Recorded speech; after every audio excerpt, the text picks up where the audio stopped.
Ethanol निर्मितीचा साखरेच्या उत्पादनाला फटका. किरकोळ बाजारामध्ये साखर 75 ते 80 रुपयांच्या घरात. दर 100कडे जाण्याची शक्यता. केंद्र सरकारकडून विनाशुल्क 10 लाख टन साखर आयातीसही मंजुरी. सुटं तेल विकू नका, घेऊ नका. भेसळयुक्त तेलामुळे हृदयविकारासह मेंदूचे विकार, कॅन्सर होऊ शकतो. खाद्यतेलाबद्दल एफडीआयकडून कडक नियमावली. उल्लंघन केल्यास 7 वर्षांपासून आजन्म शिक्षा आणि 10 लाख रुपयांच्या दंडाची देखील तरतूद. महापौरांच्या सोशल मीडियाच्या प्रस्तावाला अखेर स्थायी समितीमध्ये ब्रेक. या प्रस्तावाला विरोधकांसह मित्रपक्षांनी देखील आक्षेप घेतले. महापौरांच्या पीआरसाठी आता करण्यात येणाऱ्या खर्चावरून प्रश्न उपस्थित करण्यात आले. शरद पवार आणि पार्थ पवारांची 3 तास बैठक. तर काल सिल्वर ओक निवासस्थानी ही बैठक झाली आहे. भेटीचं कारण अद्यापही अस्पष्ट आहे. सूत्रांची माहिती. राष्ट्रवादीचे माजी राष्ट्रीय सचिव सच्चिदानंद सिंह यांच्याकडून सुनेत्रा पवारांना रिमाइंडर नोटीस. सुनेत्रा पवार यांची राष्ट्रीय अध्यक्षपदी झालेली निवड ही घटनाबाह्य. सच्चिदानंद सिंह यांचा हा गंभीर आरोप. सच्चिदानंद सिंह यांच्याकडून सुनेत्रा पवार आणि तटकरेंना रिमाइंडर नोटीस. काँग्रेसने संविधान विरोधी निर्णय घेतलाय. काँग्रेस मानसिक गुलामीमध्ये. मुख्यमंत्री फडणवीसांची टीका. काँग्रेसच्या वंदे मातरम संदर्भातील निर्णयावरती फडणवीसांची टीका. संजय राऊतांचं अमित शहा यांना मराठीतून पत्र. महाराष्ट्रातील शहरी सहकारी बँकांसंदर्भात राऊतांचं शहांना पत्र. सहकारी बँकेची मालमत्ता NUCFDC मार्फत ताब्यात घेण्यात आली आहे आणि हा महाराष्ट्राच्या सहकारी चळवळीवरती थेट हल्लाय. राऊतांची टीका. नागपूरमध्ये आज भाजपच्या विदर्भातील पदाधिकाऱ्यांची बैठक. भाजपचे प्रदेशाध्यक्ष रवींद्र चव्हाण, बावनकुळेंसह इतर आमदार आणि पदाधिकारी उपस्थित राहणार असल्याची देखील माहिती. शिवसेना पक्ष आणि चिन्हाप्रकरणी आता सप्टेंबरमध्ये सुनावणी. 2 सप्टेंबरला शिंदेंच्या बाजूने युक्तिवाद सुरू होणार. ऑगस्ट महिन्यामध्ये ठाकरेंच्या शिवसेनेच्या बाजूने 8 दिवस युक्तिवाद. ठाकरेंचे वकील सिब्बल आणि कामत यांच्या युक्तिवादानंतर शिंदेंच्या शिवसेनेचे वकील युक्तिवाद करतील. चिन्ह कुणाला द्यायचं नसेल तर ते गोठवा. सिब्बल यांच्यानंतर ठाकरेंच्या सेनेचे दुसरे वकील देवदत्त कामत यांचाही कोर्टात युक्तिवादादरम्यान ही मागणी. मनोज जरांगे यांच्याकडून आंदोलनाबाबत मुंबई पोलिसांना हमीपत्र सादर. शांततेच्या मार्गाने आंदोलन करत सर्व अटींचं पालन करणार असल्याचा पत्रामध्ये उल्लेख. 1 सप्टेंबरला मुंबईकडे मोर्चा काढणार. ओबीसी आंदोलक लक्ष्मण हाके यांचं हे विधान. तर एकाही ओबीसी मंत्र्यांनी किंवा नेत्यांनी मला आजपर्यंत फोन केलेला नाही. ओबीसींचं आरक्षण संपताना बोलत नसेल तर त्यांना ओबीसी नेते का म्हणायचं, हाकेंचा हा सवाल. पुण्यात आज काँग्रेसकडून रोजगार न्याययात्रा काढली जाणार. पुणे महापालिका ते जिल्हाधिकारी कार्यालयापर्यंत ही पदयात्रा असेल. प्रदेश अध्यक्ष हर्षवर्धन सपकाळ देखील सहभागी होणार. यामध्ये प्रलंबित नोकर भरती आणि स्पर्धा परीक्षा या प्रश्नांसाठी आता यात्रा निघेल. लोकसभेचे विरोधी पक्षनेते राहुल गांधी 22 ऑगस्टला पुणे दौऱ्यावर. राहुल गांधींच्या दौऱ्यापूर्वी काँग्रेस नेत्यांकडून शहरभर बॅनरबाजी. राहुल गांधींच्या प्रमुख उपस्थितीत छात्रों की गूंज हा कार्यक्रम. राहुल गांधींच्या पुणे दौऱ्यावरून भाजप घाबरले. विजय वडेट्टीवारांचा आरोप. तर आम्ही शाळा सुरू केल्या, भाजपवाल्यांनी शाखा सुरू केल्या. राहुल गांधींच्या पुणे दौऱ्यावरील भाजपच्या टीकेवरून वडेट्टीवारांची प्रतिक्रिया समोर.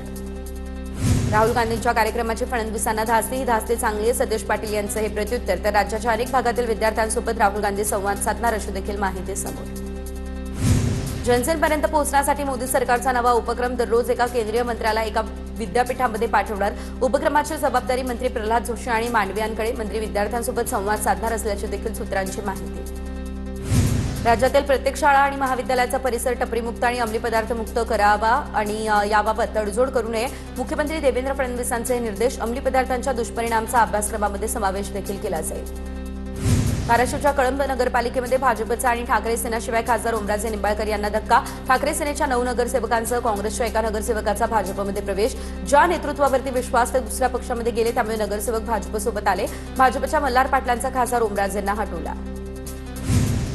मशाल चिन्हावरती निवडून आलात आणि भाजपमध्ये प्रवेश केला हे दुर्दैवी आहे. ठाकरेंच्या सेनेचे जिल्हाप्रमुख रणजित पाटील यांची टीका. धाराशिवच्या कळंब नगर परिषदेतील ठाकरे सेनेच्या 9 तर काँग्रेसच्या एका नगरसेवकाचा भाजपमध्ये प्रवेश. ठाकरेंच्या सेनेच्या नेत्या अयोध्या पौळ यांच्याकडून आता मुख्यमंत्री फडणवीस यांचं कौतुक. फडणवीसांनी विधवा झालेल्या तरुणीला दत्तक घेत तिचा पुनर्विवाह करून दिला. चांगल्या कामाचं कौतुकच असं म्हणत अयोध्या पौळ यांच्याकडून फेसबुक पोस्ट.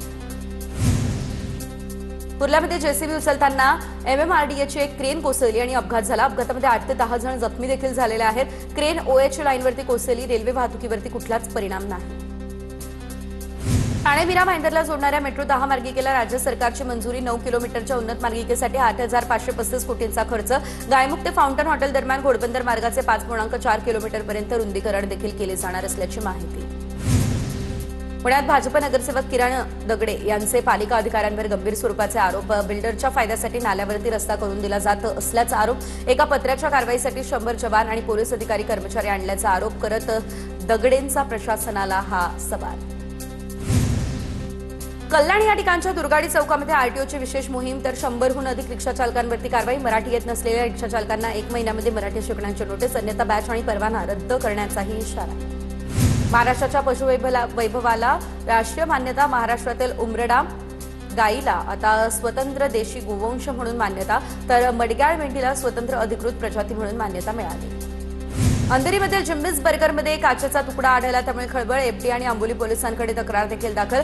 कोरियन व्हेज बर्गरमध्ये काचेचा तुकडा आढळल्याचं समोर। अभिनेत्री श्वेता तिवारीने ऑनलाईन मागवलेल्या कोल्ड ड्रिंकच्या पार्सलमध्ये चक्क जिवंत झुरळ आल्याचा दावा। व्हिडिओ शेअर करत अन्न आणि औषध प्रशासन आयुक्त तुकाराम मुंढे यांना केलं टॅग। अंगणवाड्यांमध्ये अत्यंत निकृष्ट दर्जाचा पोषण आहार पुरवल्याबाबत तक्रार करणाऱ्या अंगणवाडी सेविकेचं केलं निलंबन। कारवाईमुळे तीव्र संताप। अंगणवाडी सेविका देवयानी पारधी यांनी निकृष्ट आहाराबाबत व्हिडिओ शेअर करत तुकाराम मुंढेंकडे तक्रार केली होती, मात्र त्यांचंच निलंबन। बीडच्या आष्टीमध्ये दुधातील भेसळीचा पर्दाफाश। 72 पोती पावडरसह पिकअप देखील जप्त। तिघांवरती गुन्हा दाखल। एका आरोपीला 5 दिवसांची पोलीस कोठडी, तर 2 जण अद्यापही फरार असल्याची माहिती।